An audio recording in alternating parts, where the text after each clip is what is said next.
Jarrett, watching you give away the Walter Payton Man of the Year award to DJ Moore. Cool that moment. was super cool. Yeah. Great stuff. And Jarrett joins us now on the Atturo Tire Hotline. Atturo, your hometown tire, Atturo.com. Did he tell you why the Bears were trying to get him killed instead of getting him the ball? Mully and Holmes, good morning, guys. No, he did not, but what a cool moment to be there alongside his family and to let him know that he's the nominee for the Bears for the Walter Payton Man of the Year award. I feel like studies are going to be done. I just told Dustin, I think at the end of this season, of how he wasn't more incorporated into this offense. I mean, it's just, I don't know, mind-boggling a little bit just going into Sunday's game, and with Rome being out, I just thought that it would agree. He would have such a bigger role. And I understand that it's hard to be able to spread the football around with all the guys, and the way that this offense is, it kind of dictates on just kind of who's hot and trying to distribute the ball, all over the place. But I mean, 3 to 4 catches for him in that game. He had one catch from -4 yards. Let's hope that next possible? year he's not another team's nominee. Oh boy. The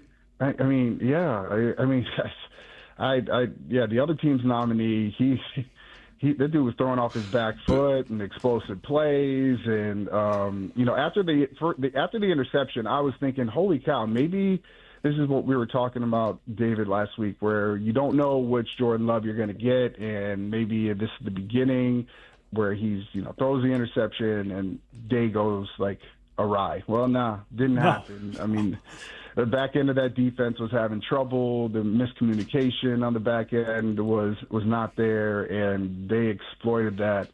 But to see the Bears have the issues that they had in the first half, and to come out in the second half and especially figure out the ground game and run the football.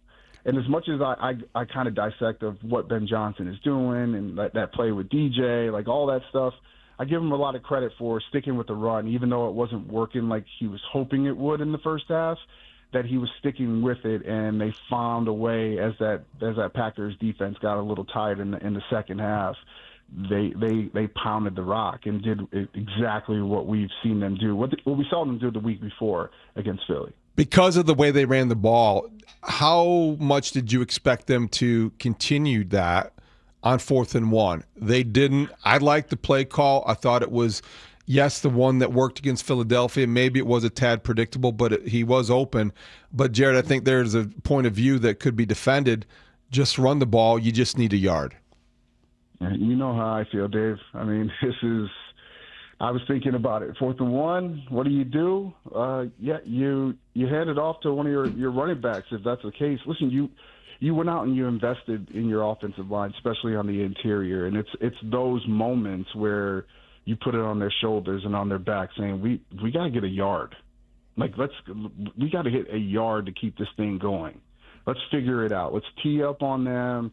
We've been doing it all game. Like some type of little speech to talk to your offensive line, saying, "Listen, I believe in you." And it just, I don't know. I go back to just thinking about the time when Ben was in Detroit with Dan Campbell, and how much he gambled and how much he put on, when he believed in his guys, when we'd be watching and be like, what are they doing? It's just punt the ball. But he's like, no, I'm going to put it on my guys. And the confidence that exudes and produces inside of a locker room, inside of a huddle, when you create a play, you make a play like that.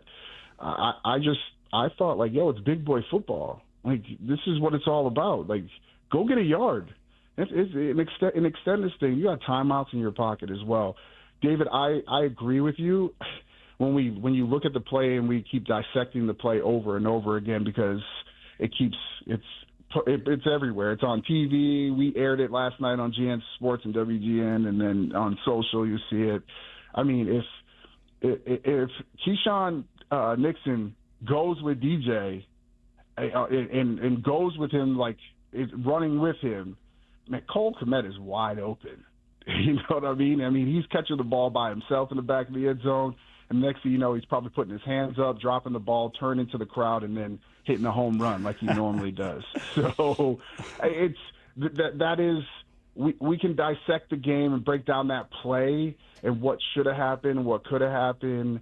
The Packers were all out of sorts. I mean, 3 guys around DeAndre Swift, and Nixon just peeled off a little bit and got back in coverage and ended up making the game-ending play for the Packers to leave out of there with a win. So I've watched the DJ part so many times, seeing if you can get him the ball.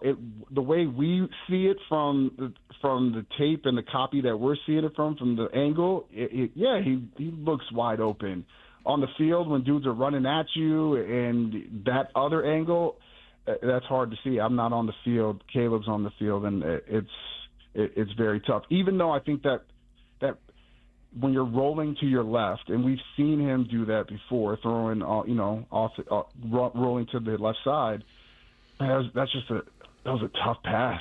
And maybe when he let it go, he was probably like wanting that ball to come back. But once it's released, it's not. But when you look at the real estate that's on the other side, where by the pylon, I mean, that maybe that's where the ball should go on that play if you see it. But I think Nixon dropping back in there, kind of sometimes you get lost in the shuffle and can't see certain things. And lo and behold, that's what happened with that interception. Yeah, a couple of people have texted in saying they were surprised Kmet didn't move toward the ball. I don't think that was the problem. I think he literally thought he was going to be wide open. Exactly. And he really did. He was thought this was going to be cupcake, and they designed it, and we got you. It was going to be a I got you moment. We did this last week, and here we go again. I think that's why, because he kind of slowed down a little bit. It wasn't running towards the pylon, because that's not where the ball was supposed to be going. Mm-hmm. Yeah, it was listen, we talked about it ad nauseum, but the idea that they proved they belonged in the game. I know that's a very, distant type of, yes, but they had gone into Philly and beat a really good team. And, who knows what happened to Philly after that. But they go into Green Bay. Not an easy place to play. They look like they're run out of the game. That the awful touchdown at the end of the first half, you just didn't know what to expect or how bad it could get. They came out. They stopped them in the second half. They got a 3-and-out, and then they got the ball. And next thing you know, they're dominating possession. They're running. They're doing all the things that you dream about. And they tied that game at one point. You felt like they deserved to be in that ball game, and oftentimes they've been chasing that team, and it's just been frustrating to watch. Yeah, I mean, it was frustrating in that first half because you had so many high expectations going into the game, and just coming in on a win streak and what you did in Philly, and so you didn't want to get blown out, right? And there's no moral victories. But it does show that when it comes to this division, we're here. It's not a time anymore where you could just push off the Bears and be like, we got this win this week. No, you better buckle up your chin straps and get ready to go.